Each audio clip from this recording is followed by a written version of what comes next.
할렐루야.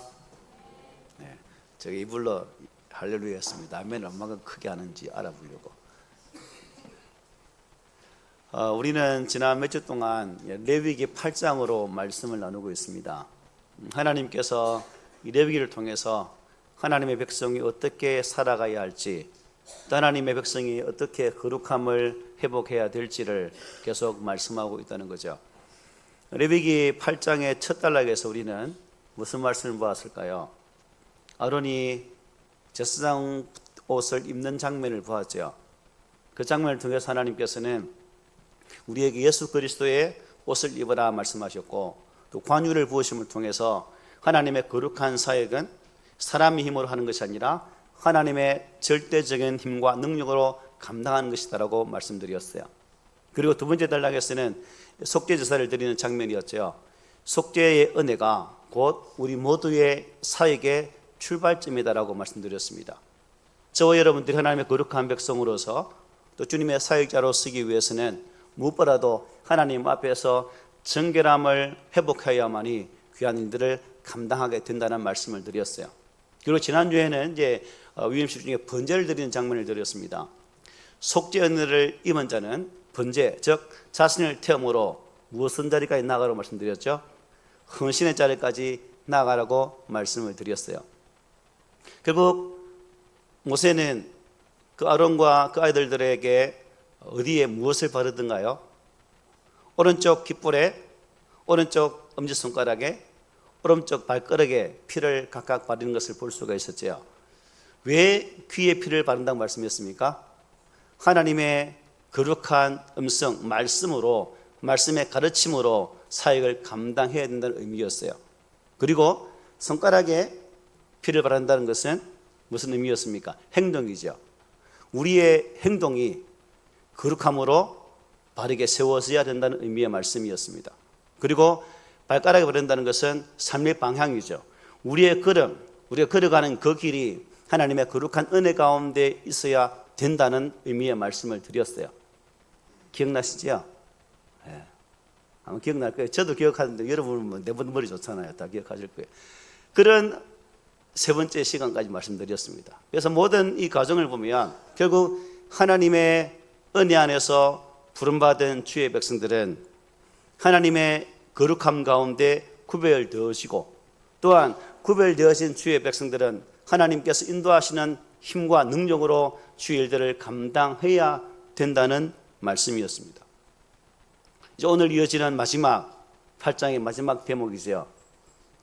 그동안 주신 그러한 하나님의 말씀을 통해서 오늘 본문에서 주님의 사역자들은 끝까지 그 사역을 감당해 달라는 의미의 말씀을 주고 있는 거예요. 아마 우리가 신앙생활을 하면서 이런 끝까지 주의 거룩함을 지킨다는 것, 주의 사역을 감당하는 것 결코 쉽지 않으면 여러분 잘 기억하실 것입니다. 내 개인의 삶을 살아오면서 과연 나는 하나님 앞에서 어떠한 구별된 모습으로 주께서 맡긴 바 되어진 그 일들을 신실함으로 잘 감당해 왔는가를 한번 쭉 살펴보시면 이 말의 의미가 무엇인지를 대강 짐작할 것입니다. 우리가 주의 일들을 하다 보면 시작은 다 잘합니다. 시작은 아주 힘있게 거창하게 잘해요. 뭔가를 만들어 보려고, 호랑이를 그려보려고 막 이렇습니다. 문제는 뭡니까? 중간이 문제죠. 끝까지 가지 않는다는 겁니다. 호랑이가 뭐로 변합니까? 고양이로 변하죠. 우리의 사이 그런 모습입니다. 초지일관 하나님의 은혜 가운데서 내게 주신 그 은혜로 주의 일들을 감당하는 그 일 사명을 감당함에 있어서 우리의 의지와 우리의 힘을 의지하다 보면 결국에는 고양이가 된다는 것, 용두사미가 된다는 겁니다. 그러므로 저와 여러분들은 하나님께서 맡겨주신 또 나를 구원하신 그 은혜의 의미를 기억하고 하나님의 구속의 의미가 무엇인지를 되새기면서 주님께 주신 은혜를 온전히 소망하며 주의 길을 온전히 걸어가는 모습이 있어져야 된다는 거죠. 여러분, 우리가 직분을 받는 것이 그렇게 중요한 거예요. 목사가 되는 것, 장로가 되는 것, 안수집사, 권사, 서리집사로 임명받는 것 다 중요합니다. 그러나 그러한 직임을 받는 것은 목적이 아니라 그 직임에 마땅한 하나님께서 주신 임직의 이유를 알아야 되는 거죠. 왜 목사를 세워주셨을까? 왜 장로 되게 했을까? 왜 안수집사 되게 했을까? 왜 권사가 되게 하시고 서리집사가 되게 했을까? 하나님은 각각의 의미와 목적을 두고 그 자리를 만드셔서 우리를 세우셨다는 거예요. 그러므로 저와 여러분들이 하나님이 세우신 그 자리의 목적을 이루기까지 성령 하나님의 그 은혜를 간절히 소망하는 모습이 우리 가운데 있어야 된다는 사실입니다. 그래서 오늘 말씀을 통해서도 하나님께서 나에게 주신 은혜가 무엇인지를 발견할 수 있는 그런 우리 모두가 되었으면 합니다. 3절을 한번 보겠습니다. 모세가 관유와 제단 위에 피를 가져다가 아론과 그의 옷과 그의 아들들과 그의 아들들의 옷에 뿌려서 아론과 그의 옷과 그의 아들들과 그의 아들들의 옷을 거룩하게 하고 라고 말씀합니다. 여러분, 하나님께서는 이미 이들에게 뭘 부어주셨습니까? 기름을 부어주셨어요. 이미 피도 바르셨어요. 그런데 또다시 피와 기름을 함께 뿌리고 계십니다. 왜 이렇게 반복하실까요? 여기에는 아주 중요한 영적인 의미가 담겨 있습니다. 기름은 성령의 역사와 하나님의 임재를 상징하죠. 피는 속죄와 희생을 의미합니다. 다시 말하면 하나님의 사람은 성령과 십자가를 떠나서는 결코 거룩해질 수 없다는 것입니다. 나의 의지와 노력이 아니라 내가 가지고 있는 그 무엇이 아니라 오직 하나님의 거룩한 성령의 힘과 십자가의 은혜를 의지할 때에 비로소 거룩함으로 나아갈 수 있다는 거예요. 함께 더불어 신앙생활을 하다 보면 자신의 힘으로 거룩해지려고 애쓰는 분들이 의외로 많습니다. 자신이 가진 그 무엇으로 무언가를 성취하려고 애쓰는 분들이 많다는 겁니다. 저는 우리 교회 성도들은 자신의 힘도 아니라 자신이 가진 재능이 아니라 오직 하나님께서 허락하신 성령의 능력과 십자가의 보혈 은혜를 의지하는 가운데에 주의 일들을 감당하는 성도가 되었으면 하고 소망합니다. 그래야만이 우리가 실족하잖아요. 주의 성령의 힘을 의지해야만이 십자가의 능력을 바라보아야만이 우리가 하는 이 사역 속에 주님의 능력이 나타나고 하나님 뜻이 나타날 수 있다는 사실입니다. 그러므로 이러한 하나님 은혜를 바라보면서 저와 여러분들이 우리 안에 있는 그 하나님 은혜를 바라보면서 매일매일 거룩해지고 매일매일 예수의 보혈 은혜 앞에 설 수 있는 그러한 믿음을 가진 성도가 되시기를 바랍니다. 우리는 간혹 이렇게 말합니다. 1년 임명하고 1년 헌신하면 내 할 것 다 하는 것 아닌가? 또 시키면 아니 되옵니다 라고 말들을 합니다. 그냥 한 번 하시면 됐지 또 시키려고 했습니까? 라고 말들을 합니다. 그런데 여러분, 하나님의 교회를 세워가고 주의 일들을 감당함에 있어서 이렇게 생각하기는 쉽지만 그러나 저와 여러분들은 언제까지 이 직임을 감당해야 될까요? 하나님께서 내게 주신 이 땅의 수완이 끝나는 그날까지 일을 감당해야 되는 거예요. 1년 반짝, 2년 반짝 활활 타오르다가 그냥 죄만 남는 삶이 아니라 그렇게 될지라도 마지막까지 활발 타오르는 그러한 불꽃들로 살아가야 하는 거죠. 왜 하나님께서 여러분 옷에도 피와 기름을 뿌렸을까요? 옷은 무엇을 의미합니까? 그 사람의 겉모습 그리고 직분을 의미하기도 합니다. 하나님은 이 사역자의 마음뿐 아니라 그가 맡은 직분과 사역 자체도 뭐예요? 거룩하게 하기를 원한다는 겁니다. 그러면 여러분, 저와 여러분들이 예배당에 올 때도 아주 비싼 옷을 입으라는 의미는 아니에요. 그죠? 보다 더 정결한 모습으로 준비된 모습으로 예배당에 나와야 된다는 거죠. 라떼라는 말을 하면 꼰대라고 말을 하는데 꼰대라고 할지라도 할 말은 해야 될 것 같아요. 우리의 믿음의 태도를 보면 여러분도 아마 신앙생활 오래 하셨기 때문에 단박 저 사람 딱 태도를 행태를 보면 어떻게 살아왔는지 대부분 알 겁니다. 그런 의미에서 오늘 본문 주시는 말씀처럼 우리가 보다 더 거룩함으로 나아가기 위해서는 나의 스스로 안에 주님을 향한 간절한 소망들이 있어야 한다는 것입니다. 사람은 여러분 거룩한 척은 할 수 있어요. 저도 주일은 목사이기 때문에 이런 복장을 입고 서 있잖아요. 평일날 운동복 입고 밖에 나가서 인사하면 사람들이 처음 모릅니다. 누구신지요? 항상 양복 입고 있다가 인사하다가 체육복 입고 인사하면 한참 보다가 이렇게 인사하거든요. 거룩한 척은 할 수 있어요. 그러나 중요한 것은 하나님이 우리의 뭘 본다는 거죠? 중심을 본다는 거예요. 하나님께서. 예배당에서는 거룩한 척 하지만 또 가정에서는 전혀 다른 색깔의 나를 볼 수가 있죠. 교회에서는 목사고 권사고 집사고 장로지만 집에 가면 그런 나의 거룩한 직분 앞에 합당한 모습이 아닌 아주 이상한 모습으로 설 때도 있다는 겁니다. 요즘은 이제 날씨가 워낙 더우니까 주일학교 설교할 때 말씀드렸는데요. 그냥 홀랑 벗고 있는 게 제일 시원하더라고요. 밖에 나가면 뜨거워 죽겠고. 그 홀랑 벗고 있는 모습이 여러분 만약에 보았다면 저게 목사가라고 생각나겠습니까? 안 되지요. 그래서 우리가 어디에 있든지 우리의 그 본분의 모습은 항상 간직해야 되겠죠. 그래서 우리가 어디에 있든지 직장에서든지 학교에서든지 친구의 관계 속에서 이러한 믿음의 본인의 자세는 잃지 말자. 내 안에 살아 계신 성령의 은혜 안에서 구원받는 백성으로서 온전한 모습을 나타내고 하나님 은혜를 드러낼 수 있는 그러한 모습이 되어질 때에 여러분의 삶을 통해서 하나님의 거룩한 은혜가 흘러갈 수가 있는 거죠. 만약 여러분의 삶이, 저와 여러분의 삶이 삶의 자리에서 엉망진창이라면 이 거룩한 은혜가 흘러갈 수 있겠습니까? 아마 세상 사람 기대도 안 할 거예요. 저 인간 원래 저런 인간이야 라고 딱 제어시켜버리거든. 그러면 거룩이 흘러갈 수가 없죠. 그러므로 우리 매 순간 그런 하나님의 부르심 앞에 우리의 삶 전체가 구별될 수 있도록 항상 나를 살피는 그런 자세가 필요할 것 같습니다. 여러분, 거룩은 예배 시간에만 나타나는 것이 아닙니다. 일주일 내내 월요일에도 화요일에도 나타나야 되는 거죠.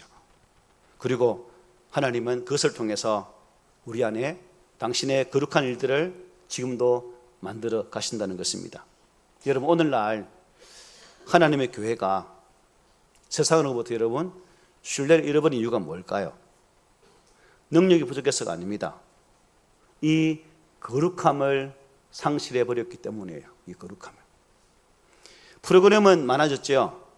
행사도 얼마나 많습니까? 교회가 얼마나 화려한 겁니까? 그는 하나님께서 찾으시는 것은 그런 것이 아니라는 거죠. 여전히 성도 한 사람 한 사람의 하나님의 형상 가운데서 거룩한 성품을 가지는 것을 우리 하나님은 원하고 계십니다. 그래서 베드로는 1장 15절에서 사도 베드로가 이런 말씀을 레위기의 정신을 이어가면서 이렇게 말씀합니다. 우리 함께 읽어볼까요? 시작. 오직 너희를 부르신 거룩한 이처럼 너희도 모든 행실에 거룩한 자가 되라. 아멘. 오직 너희를 부르신 거룩한 이처럼 너희도 모든 행실에 거룩한 자가 되라. 하나님은 예배할 때만 아니라 모든 행실에서 거룩하기를 원하십니다. 이것이 레위기의 핵심이고 오늘 본문이 우리에게 다시 일깨워주는 교훈의 말씀이기도 합니다. 여러분, 우리의 사역은, 여러분의 사역은 오래 지속될 수도 있겠지만 반대로 아주 짧은 기간에 끝날 수도 있을 것입니다. 그러나 하나님께서 마지막 날 물으시는 게 뭘까요? 야, 얼마나 큰일 하다 왔니? 라고 물으실까요? 아닙니다. 예, 내가 거룩했는데 너희들은 얼마만큼 거룩한 삶을 살다 왔니라고 물을 거예요. 그러므로 저와 여러분들이 우리의 삶의 평생을 통해서 하나님께서 우리에게 원하시는 바 이 뜻을 알고 지금도 하나님은 우리를 바르게 세워가기를 원한다는 사실을 알고 주께 맡긴 바 되어진 삶을 살아가야 하는 겁니다. 세상 사람들은 사람을 성공의 기준이나 그분이 가지고 있는 스펙에 따라서 판단합니다. 하지만 하나님은 스펙도 아니고 그 시대의 그 모습이 아니라 하나님께로 온전히 바라보고 있는가, 그것을 보고 있다는 거예요. 그러므로 여러분, 세상의 스펙도 중요하지만 나와 이 하나님 관계 속에서 무엇이 우선순위에 서 있는지를 항상 살폈으면 합니다. 날마다 성령의 기름 부으심 은혜를 소망하고, 또한 예수 그리스도의 보혈의 은혜를 의지하면서 끝까지 거룩함을 지켜나갈 수 있는 그러한 복 있는 성도가 되시기를 소망합니다. 여러분, 오늘 본문은 거룩이 무엇인지를 아주 실제적으로 보여주는 말씀이에요. 많은 사람들은 이 거룩한 것을 특별한 체험이나 아주 신비한 경험을 한 것으로 간혹 생각하는 분도 계십니다. 하지만 성경은 거룩을 그렇게 결코 정의하지 않습니다. 성경이 말하는 거룩은 말씀 안에 끝까지 머무는 순종이 가장 거룩한 것이라고 말씀해요. 오늘 보면 31절입니다. 모세가 아론과 그의 아들들에게 이르되 내게 이미 명령하시기를 아론과 그의 아들들은 먹으라 하셨은즉 너희는 해망문에서 그 고기를 삶아 위임식 강주리 안에 떡과 아울러 그곳에서 먹고 오라고 말씀하죠. 하나님께서는 제사장들에게 아무 것이나 먹으라고 말씀하지 않으셨어요. 회막문에서 먹으라. 왜 하필 회막문일까요? 회막은 하나님이 거룩하게 임하시는 임재의 처소입니다. 다시 말해서 하나님 앞에서 먹고 하나님 앞에서 쉬고 하나님 앞에서 생활하는 의미입니다. 제사장은, 여러분 제사장이 맞잖아요. 제사장이잖아요. 제사장은 하나님의 임재를 떠날 수 없어요. 그러므로 항상 하나님 앞에 있는 삶을 살아야 돼요. 오늘 우리에게 동일하게 적용될 수 있겠죠. 우리는 교회에 있을 때만 하나님의 사람이 아닙니다.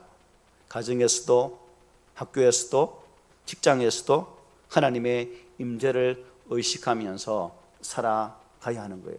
전에 말씀드렸죠. 제 고등학교 때 별명이 뭐라고요? 목사입니다. 목사. 이게 별명이 목사인데 친구들 관계 속에서 여러분, 목사와 같이 하는 삶을 살면 저를 목사를 하겠습니까? 사이비라고 부르지. 그렇죠? 그런 겁니다.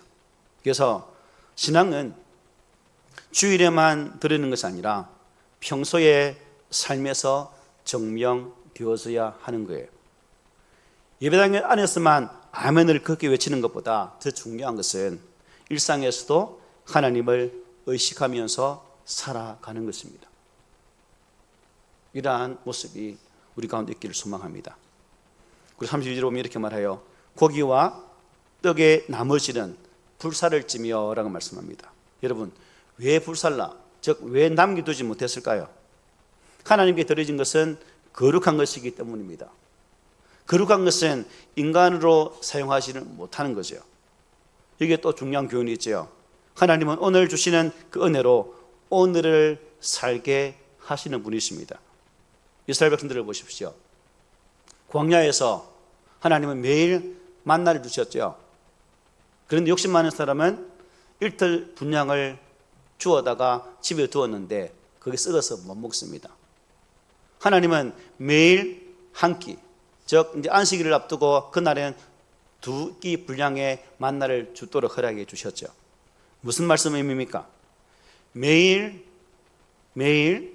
하나님은 당신의 백성들과 만나기를 원한다는 것입니다. 매일 만나를 내려주시면서 매일 하나님의 임재하심의 은혜를 깨닫기를 원하셨다는 거예요. 우리의 신앙도 그렇습니다. 여러분, 어떤 분들은 아주 옛날 자신의 신앙을 자랑하는 분이 계십니다. 20년 전에는 내 신앙이 보통이 아니었습니다. 좋죠. 귀한 모습입니다. 하지만 그것이 뭐예요? 오늘 이 시간에 이어져야 하는 거죠. 저 목사님 옛날에 기도 참 많이 했습니다. 하면 몇 시간 동안 했거든요. 지금은요. 지금이 중요한 거예요. 지금 현재 나와 그 하나님과의 관계, 지금 현재 말씀과의 거리, 그것을 통해서 얼마만큼 하나님께 가까이 나아가 있는가가 중요한 것이지 과거는 의미 없음, 현재가 중요함, 이게 우리 신앙의 본질입니다. 이어서 33절 35절을 보면 하나님께서 아주 엄중하게 말씀하셔요. 이래 동안은 회막문에 나가지 말라. 너희는 7주야를 회막문에 머물면서 여호와께서 지키라고 하신 것을 지키라고 말씀합니다. 자, 두 번이나 같은 명령을 반복하고 계십니다. 왜 그랬을까요? 7이라는 이 숫자는 성경에서 무엇을 뜻합니까? 완전함을 뜻하죠. 충만함을 의미합니다. 즉 하나님께서는 제사장이 완전한 하나님께 속한 사람으로 세워질 때까지 자신의 자리를 떠나지 말라라고 말씀하고 계신 거예요. 이게 중요한 사실을 배울 수 있죠. 하나님은 준비되지 않은 사람을 서두르게 사용하지는 않는다는 겁니다. 우리는 교회사를 하다 보면 많이 서둘러요. 그래서 갑자기 사람을 세우기도 하고 그것을 통해서 교회 앞에 상처를 두기도 합니다. 근데 하나님은 그게 아니죠. 그 사람이 온전히 세우실 때까지 하나님의 거룩한 처소에 두고 하나님께서 그 사람을 만드시고 빚어 가시면서 하나님의 수준에 이를 때까지 그를 양육하신다는 겁니다. 이게 하나님의 영적인 법칙이죠. 모세도 여러분 몇 년을 기다렸습니까? 40년을 기다렸습니다. 다윗도 기름 부음 받았지만 사울에게 쫓기다 몇 년을 고생하다가 왕에 오르게 됩니다. 요셉도 마찬가지죠. 종살이를 하다가 애굽의 총리로 쓰게 됩니다. 사도 바울도 부르심을 받은 이후에 바로 사도가 됩니까? 아닙니다. 광야에서의 성숙의 기간을 거친 이후에 주님의 쓰임을 받죠. 우리 예수님도 보십시오. 태어나자마자 사역 감당하셨습니까? 아니죠. 30년의 생활을 보내시고 마지막 공생의 사역을 감당하시면서 주 일들을 감당합니다. 하나님이 급했다면 바로 큰 사람을 보내서 일을 했겠죠. 아니에요. 어린아이로 보내셔서 자라게 하시고 자라신 30년 이후에 비로소 주 일들을 감당하게 하셨다는 겁니다. 그래서 하나님이 이렇게 언제나 사람보다 먼저 뭐예요? 준비하시는 모습을 볼 수 있죠. 그러면 저와 여러분들 또한 마찬가지입니다. 주일을 감당함에 있어서 나 스스로 볼 때는 잘 준비된 것 같은데 그래서 일을 하고 싶은데 안 세워주면 마음이 조급해지고 어떤 사람들은 그런 것 때문에 사요나라하고 떠나는 분도 왕왕 계세요. 그러나 본문의 말씀을 보면 기다림이 중요하다는 겁니다. 여러분 기다림은 결코 낭비가 아니에요. 어찌 보면 기다림은 순종의 다른 모습이 될 수 있죠. 하나님 주신 그 은혜 앞에 기다리는 이 모습은 하나님이 원하시는 또 다른 은혜의 모습이라는 겁니다. 그래서 여러분 기다리라 하시면 왜요? 기다리는 것이 가장 큰 순종이라는 겁니다. 씨앗을 심고 여러분 매일매일 파헤쳐서 보면 그 씨앗 자라겠습니까? 못 자라죠. 과일도 마찬가지 아닙니까? 봄에 꽃이 핀다고 바로 과일을 맺힙니까? 아니죠. 그 결실하는 기간까지 지나야 탐스러운 과일을 열매로 딸 수 있지 않습니까? 아이도 여러분 몇 달요? 최소한 우리는 일반적으로 10달이죠. 10달을 채워야 새로운 생명을 선물로 받지 않습니까? 하나님도 마찬가지라는 거죠. 하나님은 기다림 속에서 우리의 성품을 빚으시고 우리의 믿음을 다듬으시고 순종을 아주 깊게 만들어 가시는 겁니다. 그래서 때로는 하나님께서 문을 닫아 두실 때도 있습니다. 나는 원하지만 하나님의 응답이 더딜 수 있다는 거죠. 왜일까요? 나를 보다 더 깊이 있는 사람으로 하나님의 진리의 말씀 앞에 순종하는 사람으로 그렇게 빚어가시기 위해서 하나님은 문을 꼭 닫아두고 계시는 것입니다. 또 한 가지 줄문할 것은 뭐냐면 하나님께서 제사장들에게 회막문을 떠나지 말라 하셨죠. 회막문은 말씀드린 것처럼 하나님과의 만남의 자리입니다. 그 자리를 떠나지 않는다는 것은 무슨 의미입니까? 곧 예배의 자리를 지키는 것을 의미합니다.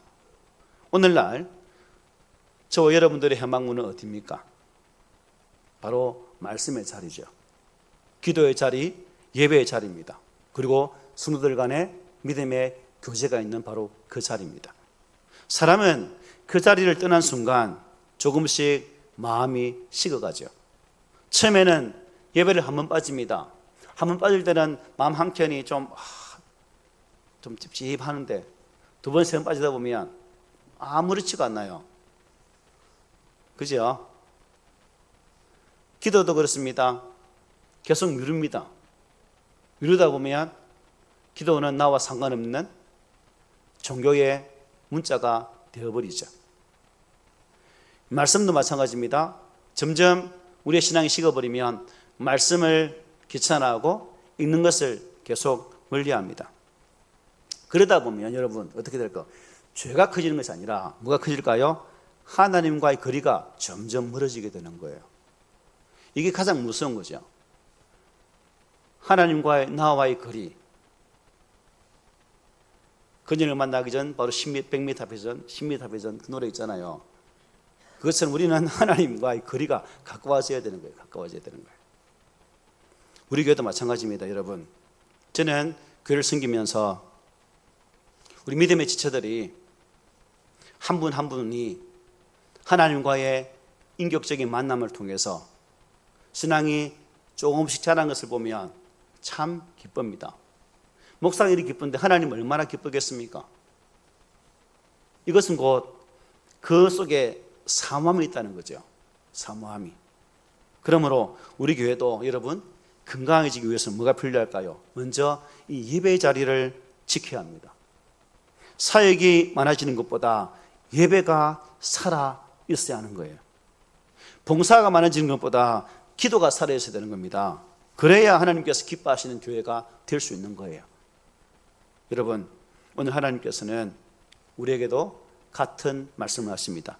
회막문을 나가지 말라. 나가지 말라. 다시 말하면 예배의 자리를 떠나지 말라라고 말씀합니다. 말씀의 자리를 떠나지 말라라고 말씀합니다. 기도의 자리를 떠나지 말라라고 말씀하고 계십니다. 그리고 하나님의 임재를 떠나지 말라라고 우리에게 지금도 신신당부하고 계십니다.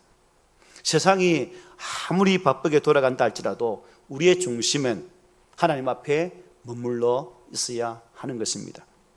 여기서 한 가지 더 생각해 볼 것은 7일 동안 회막문에 머물렀죠. 그 시간은 여러분 단순히 갇혀 있는 시간이 아니었습니다. 그것은 하나님과 함께하는 시간. 그러니까 하나님께서 그들을 제사장답게 빚어가는 시간이었다는 겁니다. 우리의 신앙생활을 하면서 왜 이렇게 응답이 늦어질까? 왜 하나님은 나를 이 자리에 오래도록 머물게 하시는 것일까? 라고 생각할 때가 있을 것입니다. 그러나 하나님께서는 우리를 잊어진 것이 아니라 더 깊은 사명의 자리로, 사명을 감당할 수 있는 사람으로 만들어가고 있다는 그 시간이라는 거죠. 사역의 능력은 여러분 바쁜 일정 속에서 나오지 않습니다. 사역의 능력은 하나님 앞에 오래 머무는 사람에게서 나오는 거예요. 하나님과 관계 속에서 오래 머무는 사람. 예수님께서도 새벽 아직 날이 밝기도 전에 한적한 곳으로 나가셔서 하나님 아버지께 기도하셨습니다. 12제자를 부르시기 전 새벽에 나가 하나님께 간구하셨습니다. 주님이 그토록 귀한 사역을 앞두고 아버지 앞에 머물러 서셨다면 하물며 우리랴 어떻겠습니까? 우리 또한 그런 주의 모습을 닮아가야 하는 것이죠. 여러분, 거룩은 화려한 활동보다는 하나님 앞에 오래 머무는 삶에서 자라나게 되는 겁니다. 말씀 앞에 머무는 사람은 여러분 결코 흔들리지를 않아요. 기도의 자리에 머무는 사람은 쉽게 낙심하지를 않습니다. 예배에 머무는 사람은 세상 유혹 속에서도 중심을 결코 잃지를 않아요. 그러므로 우리 모두가 끝까지 하나님의 임재를 떠나지 않고 말씀 안에 머물면서 순종하는 거룩한 성도, 그러한 사역자가 되시기를 주의 이름으로 부탁을 드립니다. 끝으로 36절은 이렇게 말씀합니다. 아론과 그의 아들들이 여호와께서 모세를 통하여 명령하신 모든 일을 준행하니라. 여러분, 이 한 절이 레위기 8장 전체에 요약하는 결론입니다. 자, 여기 중요한 것은 무엇입니까? 준행하니라. 준행하니라. 이것이 하나님께서 보시는 믿음입니다. 하나님은 우리의 감정보다 우리의 순종을 보십니다. 하나님은 우리의 말보다 우리의 삶을 보시는 거예요. 하나님 우리의 시작보다는 끝까지 걸어가는 그 발걸음을 보고 계신 것입니다. 여러분, 이 준행하니라는 말씀은 레위기에서 매우 중요한 표현이죠. 이 표현은 이후 성막을 완성할 때도 반복되어 나옵니다. 여호와께서 명령하신 대로 하였더라. 여호와께서 말씀하신 대로 준행하였더라. 계속 반복됩니다. 왜 이렇게 반복할까요? 하나님께서 원하시는 것은 새로운 방법이 아니라 말씀에 대한 순종이기 때문입니다. 말씀에 대한 순종. 오늘날 우리는 참 새로운 것을 좋아하죠. 더 화려한 방법, 더 큰 프로그램, 더 많은 사람을 모으는 전략을 세우기도 합니다. 물론 그런 노력도 필요하죠. 그러나 하나님께서 가장 기뻐하시는 것은 말씀 그대로 붙드는 교회입니다. 말씀 그대로 살아내는 성도, 그 말씀을 그대로 전하는 사역자, 하나님께서는 그런 분들을 기뻐하시는 거예요. 여러분, 교회는 시대를 따라가는 것이 아니라 말씀을 따라가야 합니다. 교회인 여러분들 또한 시대의 흐름에 편성하여 사는 것이 아니라 주신 하나님의 거룩한 말씀과 함께 더불어 살아가야 한다는 겁니다. 그리고 주의 일꾼들은 사람의 박수보다는 하나님의 인정을 받는 삶을 살아가야 되겠죠. 여기에서 우리는 우리 예수님을 바라보게 됩니다. 레위기의 모든 제사 제도는 결국 누굴 가리킨다고요? 예수님을 가리키는 그림입니다. 예수님은 마지막까지 아버지의 뜻에 순종하셨습니다. 겟세마네 동산에서 기도하실 때도 내 원대로 마옵시고 아버지의 뜻대로 하옵소서라고 기도하셨어요. 십자가를 앞두고도 억울한 재판을 받으시면서도 조롱을 받으시면서도 십자가 위에서 끝까지 순종하셨습니다. 그래서 바울은 빌립보서 2장 8절에서 이렇게 말씀합니다. 사람의 모양으로 나타나사 자기를 낮추시고 죽기까지 복종하셨으니 곧 십자가에 죽으심이라. 예수님의 삶은 끝까지 순종하신 삶이었습니다. 그러므로 오늘 레위기 8장의 마지막 장면은 단순히 아론의 이야기 아니라 완전한 순종으로 우리를 구원하신 예수 그리스도를 미리 보여주는 장면의 말씀이죠. 여러분, 우리도 신앙생활을 하다 보면 처음엔 누구나 다 열심히 할 수 있습니다. 새벽 기도에도 열심히 할 수 있고 식분을 받을 때는 눈물 흘리면서 헌신을 결단합니다. 하지만 중요한 것은 그 출발점이 아니라 출발 이후에 마지막 끝까지 주의 일들을 감당하는 그 자세가 중요하다는 겁니다. 여러분, 바울이 왜 위대할까요? 바울을 왜 위대한 사도로 칭할까요? 그가 처음부터 복음의 사역을 감당한 것이 위대해서가 아닙니다. 그의 고백을 들어보십시오. 디모데후서 4장 7절이죠. 나는 선한 싸움을 싸우고 나의 달려갔기를 마치고 믿음을 지켰으니 마지막까지 하나님 품에 안기는 그 순간까지 그런 삶을 사셨기 때문에 사도 바울이 위대한 사도로 인정받는 것입니다. 말씀 마치겠습니다. 여러분, 직분은 특권이 아니라 평생의 책임입니다. 오늘 레위기 8장은 제사장의 위임식으로서 속죄제사로 시작해서 이제 순종으로 끝나고 있습니다. 거룩은 하루의 결심이 아니라 평생의 순종입니다. 바라기는 이 거룩한 삶을 살아가기가 결코 쉽지는 않습니다. 왜 쉽지 않을까요? 나의 힘으로 내 의지로 하기 때문에 쉽지가 않아요. 그러나 우리는 매 순간마다 관유를 부으신 것처럼 기름을 부으신 것처럼 성령의 기름 부으심의 은혜를 의지하고 그분의 힘을 의지하고 나아갈 때에 주께서 맡긴 바 되어진 그 사역을 감당할 수 있다는 사실입니다. 저와 여러분들이 이러한 마지막까지의 믿음의 삶을 살면 주님은 우리를 부르실 때 착하고 순전종아 잘했다라고 칭찬하실 것입니다. 바라기는 우리 모두가 주님 앞에 섰을 때에 이러한 칭찬, 착하고 충성된 종아라는 소리를 들어야 하지 않겠습니까? 그러므로 여러분이 가지고 있는 첫사랑 잊지 마십시오. 처음 받은 은혜 소중히 여기십시오. 그리고 말씀의 자리와 기도 자리를 잘 지키십시오. 그럴 때 하나님은 저 여러분들을 사용하셔서 이 마지막 시대에 거룩한 일꾼들로 세워가실 것입니다. 이번 한 주간도 이 거룩한 쓰임 앞에 예비된 복 있는 성도가 되시기를 오늘 말씀으로 부탁을 드립니다. 아멘.